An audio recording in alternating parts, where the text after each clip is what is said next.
Sekarang kamu bisa memunculkan pop-up Windows dengan mengklik tombol Home dan kamu bisa melakukan multitasking sambil menonton video analisa pagi tanpa berlangganan YouTube Premium. Hai semuanya, gimana kabar kalian? Semoga selalu dalam keadaan baik. Jadi welcome back again di Andre Kristen Channel, dan ini adalah segmen analisa pagi, segmen dimana kita akan mengulas untuk update news dan juga pergerakan dari market, khususnya market dari Bitcoin. Hari ini kita ada di tanggal 9 Januari 2025, di mana kita dapat beberapa sentimen data untuk perdagangan kemarin ya. Salah satunya adalah data PPI inflation dari Uni Eropa.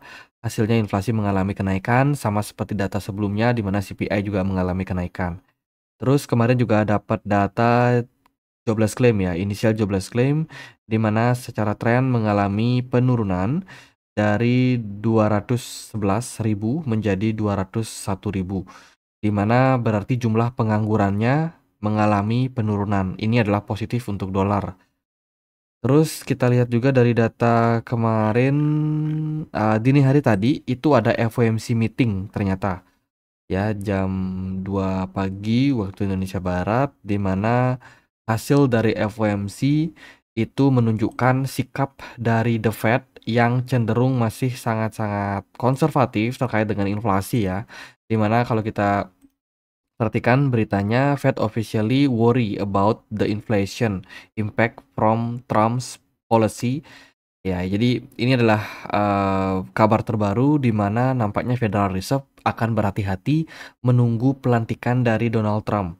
Karena Donald Trump ini masih sulit ketebak apa saja kebijakan-kebijakan yang akan diambil. Jadi dalam posisi ini ibaratnya The Fed sendiri nggak mau mengambil keputusan dengan cepat, nggak mau agresif lah istilahnya seperti itu.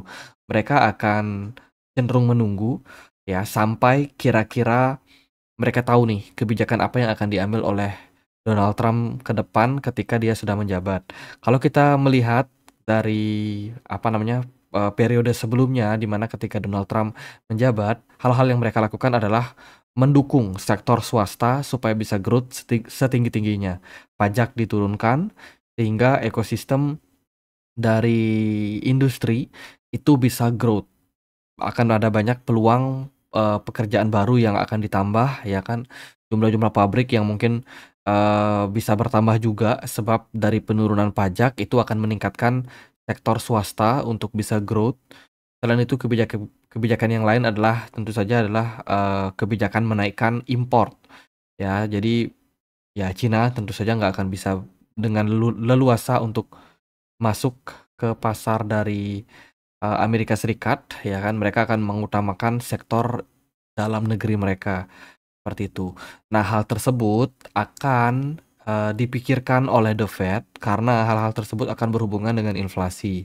Jangan-jangan kalau sektor swasta lebih kuatkan ditingkatkan ya kan, itu bisa membuat inflasi mengalami kenaikan. Belum lagi kalau ada penurunan pajak, pembukaan pabrik yang lebih masif, itu akan menyebabkan tingkat pengangguran yang diharapkan oleh The Fed mengalami kenaikan justru malah turun, teman-teman. Jadi faktor makroekonomi inilah yang dikhawatirkan oleh The Fed. Makanya mereka nggak akan agresif lagi dalam hal menurunkan suku bunga untuk kedepannya. Gitu. Jadi kekhawatiran terkait dengan inflasi ini masih menghantui. Kemudian dari data yang akan kita dapetin di perdagangan hari ini adalah data CPI and PPI dari China jam 8:30 pagi. Lalu akan ada data initial jobless claim dari Amerika Serikat. Oh, ini ada data lanjutannya hari ini. Waspada dengan volatilitas dari market ya. Itu sih beberapa rilis data yang akan kita temukan. Jadi benar-benar penuh dengan ketidakpastian ya kondisi dari market. Altcoin overall merah berdarah di perdagangan kemarin. Bitcoin dominance lumayan menguat ya. Pergerakan Bitcoin drops dan ya menyebabkan banyak altcoin yang mengalami koreksi cukup parah. Market kelihatannya broken ya teman-teman. Itu kemudian yang kena liquid kemarin juga lumayan gede. Ada sekitar 600.000 ya. 600 juta US dollar yang kena liquid total, di mana yang mayoritas kena liquid adalah yang pasang long position. Itu jadi secara spekulan itu masih sangat-sangat banyak di market, jadi nggak heran marketnya diguyur dulu, dibawa turun dulu menyikapi dengan posisi market yang penuh dengan ketidakpastian. Oke, quick aja teman-teman, aku menginformasikan buat teman-teman yang pengen untuk dapatin hadiah ya dari campaign Gate.io, bisa ikutin caranya dengan follow Gate.io Startup dan juga follow Powerloom. Retweet teman kalian 3 orang ya, like postingannya dan berpeluang mendapatkan hadiah 200 startup star yang bisa teman-teman klaim kalau teman-teman punya Gate.io. Akan ada juga token TEVA yang bisa teman-teman staking jika teman-teman sudah hold GT token. Buat yang tertarik, linknya ada di kolom deskripsi. Oke, kita akan bahas terkait dengan inflow and outflow dari Bitcoin Spot ETF. Kemarin Bitcoin Spot ETF mendapatkan inflow tipis. Ya, ini dominasi yang jual adalah Grayscale dan juga ada ARK Invest, Bitwise, serta Fidelity aktif melakukan sell off. Sementara dari Bitcoin Spot ETF kemarin mengalami penurunan signifikan. Yang dominasi menjual adalah Grayscale, kemudian juga ada Fidelity. Gitu, negatif sekali untuk Ethereum ya, Ethereum Spot ETF. Bitcoin funding rate highlight weak derivative demand. Jadi saat ini kondisi dari market itu mendapatkan selling pressure, teman-teman, terkait dengan hilangnya kepercayaan diri dari banyak investor terhadap Bitcoin. Artinya sudah banyak investor yang mulai putus asa dengan Bitcoin, dengan kripto. Udah mulai banyak yang memberikan perspektif bearish ya. Itu pula yang ada pada komunitas kita yang nampaknya mulai kayak goyah gitu. Kemarin saya diminta untuk memberikan tanggapan terkait dengan mungkin pernyataan dari beberapa analis terkait dengan kondisi dari pasar kripto. Ya, sebab mayoritas dari teman-teman mungkin akan ada yang mendapatkan keraguan. Nah, kemarin ada yang minta saya dibahas ini ya, terkait dengan postingan dari JSX Pro ID, teman-teman, bull run akan segera berakhir katanya. Jadi dia memberikan sebuah statement ya atau sebuah pendapat gitu terkait atau setelah melihat analis dari CryptoQuant ya yang dikutip oleh Cointelegraph yang mengatakan bahwa bull cycle ini siap-siap untuk berakhir dan katanya dia cukup setuju dan melihat hal tersebut nampaknya memberikan sebuah apa ya, sebuah saran gitu untuk hati-hati karena bear cycle akan datang. Jadi buat kita berhati-hati. Terus pendapat saya gimana? Kalau dari saya sendiri sih memang probability selalu ada apapun itu. Nanti kita akan lihat secara teknikalnya ya. Dan menurut saya sih memang dalam periode yang saat ini bisa dibilang penuh dengan ketidakpastian gitu. Secara tren market berpotensi besar untuk koreksi. Ya, kalau kita berkaca pada weekly time frame and monthly time frame, tampak akan kelihatan jelas. Nah, di monthly time frame kita sudah sempat bilang ya, kita sudah wanti-wanti sebelumnya ketika closing time frame monthly di bulan Januari awal, di mana waktu itu kita udah sempat bilang bahwa pergerakan Bitcoin ini potensial membentuk shooting star. Andai kata kalau Bitcoin di bulan Januari ini dia closing di bawah dari level 90.000 atau kita bisa bilang candle merah konfirmasi shooting star. Maka kalau itu terjadi, awal bear market kemungkinan bisa terjadi. Itu. Tapi ini kan belum closing. Jadi sementara ini ada potensial. Paling itu aja yang kita bisa lihat dulu. Jadi potensi ini bakalan terkonfirmasi nanti di bulan Februari awal, teman-teman. Kemudian di weekly time frame pergerakan kita juga udah mengindikasikan adanya tekanan jual waktu hanging man di sini tercipta pada perdagangan 9 Desember dan dilanjutkan dengan 16 Desember satu konfirmasi candle merah. Jadi teman-teman bisa cek pattern hanging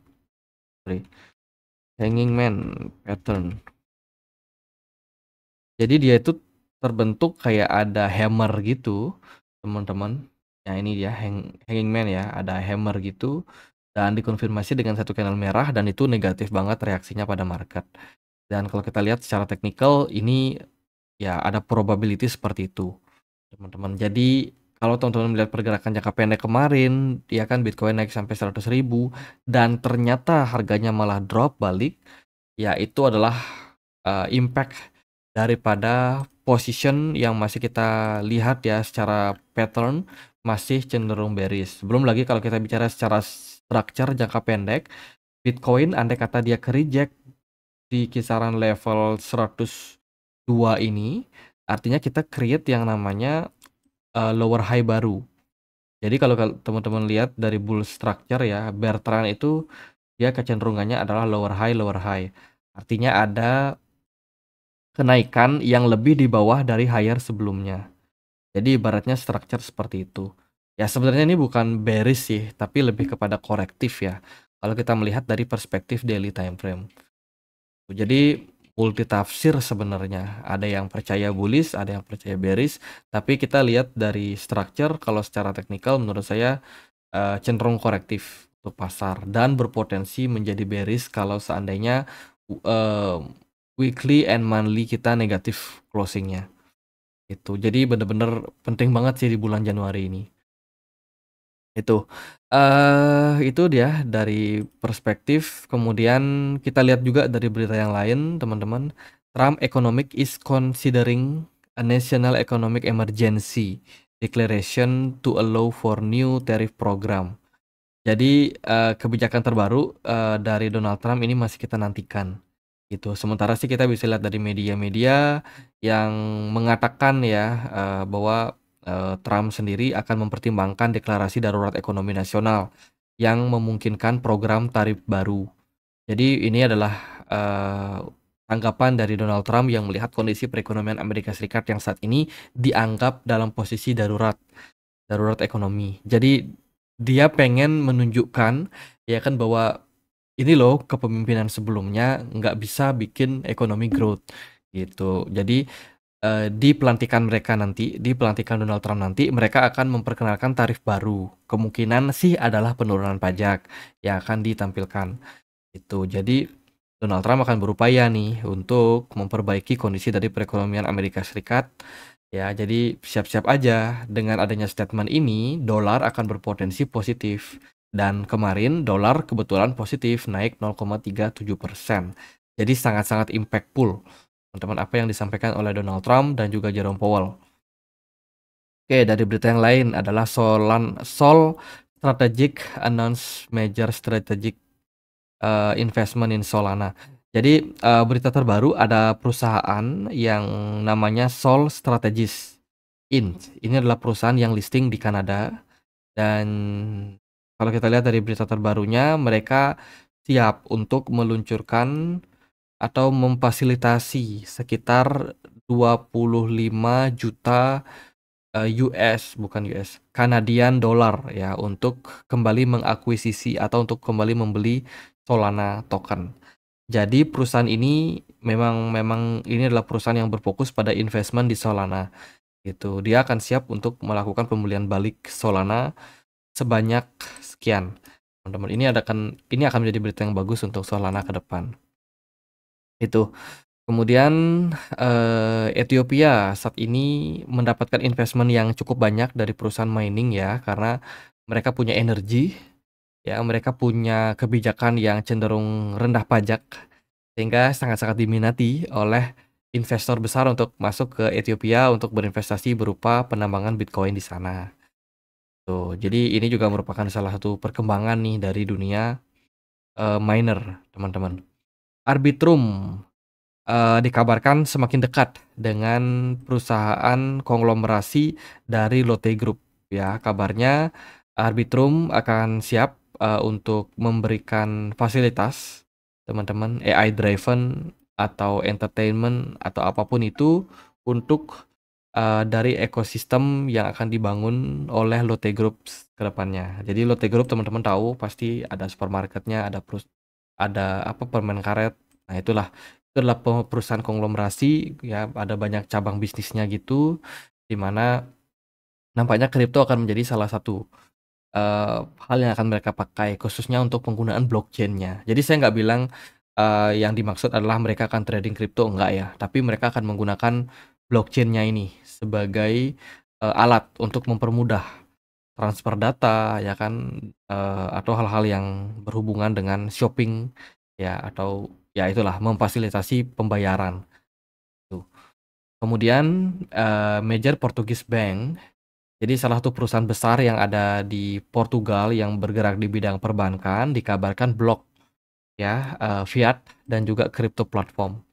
Jadi ini, ditegaskan karena mungkin ada perusahaan-perusahaan kripto yang tidak terdaftar di sana, yang mungkin tidak sesuai dengan regulator dari MiCA, yang tentu saja mmm, pep dari pemerintahnya melarang untuk penggunaan atau untuk memfasilitasi perdagangan dari kripto tersebut karena belum mengurus lisensi, gitu.